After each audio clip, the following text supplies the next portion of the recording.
une forêt à l'extérieur de Dublin, en Irlande, qui serait non seulement hantée, mais aussi où de disparitions bizarres se produisent. On dit que le fantôme d'une petite fille attire les gens dans les bois profonds en appelant à l'aide. Toute personne inquiète pour elle la suit, essayant de la trouver, se rapprochant de plus en plus. La voix de la fille sonne comme si elle venait de juste au-delà de cet arbre, quand soudain, le chercheur tombe mort dans un ravin. Le rapport officiel ne répertorie aucun décès associé à la fille fantôme. Cependant, la légende locale et les conteurs sont catégoriques sur le fait qu'elle existe non seulement, mais aussi qui elle est. Son nom est Claudia Henry, une américaine qui voyageait avec ses parents lorsque deux hommes les ont approchés sur la route à travers la forêt. Apparemment, les hommes ont tué son père, l'ont violé ainsi que sa mère, puis les ont également tués. Maintenant, Claudia est déterminée à se venger de tuer tout Irlandais qui essaie juste de faire une bonne action. Cordy se rappelait de son enfance que son jeune frère était terrifié par l'eau. Même pour les bains, il se battait, criant et pleurant tout le temps. Une nuit, Cordy demandait pourquoi il avait si peur de l'eau. Cordy a dit qu'elle pouvait se souvenir mot pour mot de la réponse de son frère. « J'étais dans un gros bateau insubmersible. Nous avons heurté le plus gros iceberg et puis il y avait beaucoup de monde. Ensuite, j'ai eu froid, puis je suis allé dans un endroit chaud et lumineux et j'ai attendu que ma prochaine famille vienne. » Cordy a dit que ma mère l'avait également entendu et avait mis fin à l'heure du bain. Le frère de Cordy est né le 15 avril 1992. Le Titanic coula le 15 avril 1912. Le fils de Stephen, âgé de 5 ans, a eu une rencontre effrayante un soir. Stephen dit que lui et Joseph étaient dans le salon à regarder la télévision lorsque le téléphone a sonné.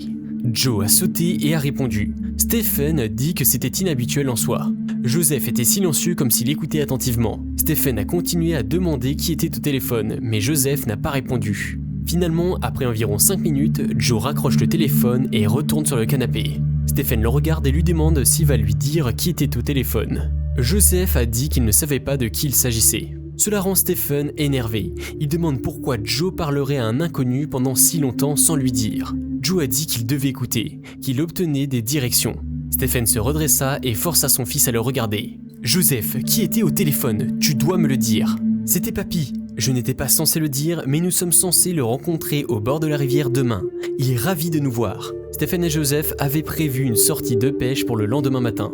Cependant, le grand-père était mort depuis 7 ans. Joseph ne l'avait jamais connu.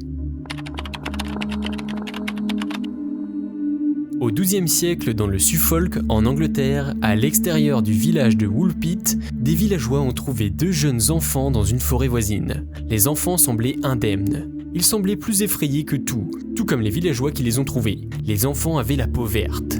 Ils ont été ramenés au village pour des raisons de sécurité et pour essayer de trouver d'où ils venaient. Les enfants, en plus d'être verts, parlaient également dans une langue que personne n'avait jamais entendue.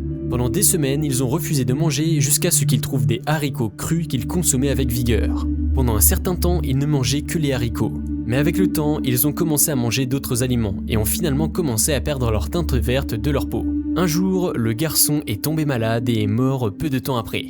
La fille a continué à vivre une longue vie et a appris suffisamment d'anglais pour raconter son histoire. Elle a dit qu'elle et son frère venaient d'un monde souterrain appelé Saint-Martin-Land, où le soleil ne brillait jamais et leur jour le plus brillant était le crépuscule. Là-bas, tout le monde était de couleur verte et mangeait des plats bien différents d'ici.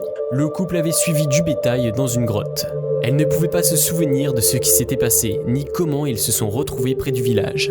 Ils avaient suivi le son des cloches des vaches dans l'obscurité et se sont perdus. La fille est devenue une femme et s'est mariée non loin de Woolpit. Elle est morte de cause naturelle à 70 ans.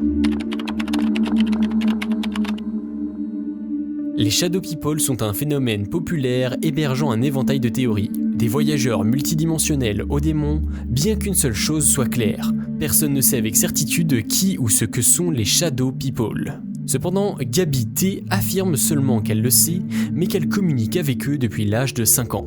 Prétendant avoir eu des dizaines de conversations avec Shadow People, elle poursuit en disant que ce sont des êtres d'un autre temps.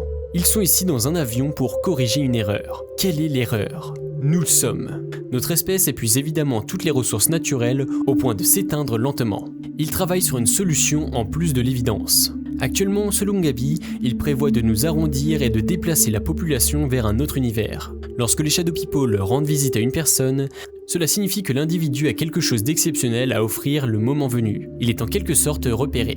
Ils lui ont également dit qu'elle ferait partie de ceux qui dirigeraient ceux qu'elle jugeait dignes et qu'elle était la plus précieuse. Lourd pour un enfant de 5 ans. Gabi l'a fait et le prend toujours sérieusement. Elle prévient tous ceux qui en prendront garde. Elle est catégorique sur le fait qu'ils approchent les enfants car leur esprit est plus ouvert et plus facile à former. Il n'y a aucun autre cas signalé de personnes qui communiquent avec les soi-disant Shadow People. À quoi forment-ils les enfants ? Eh bien, vous pouvez suivre Gabi sur son prochain blog WordPress.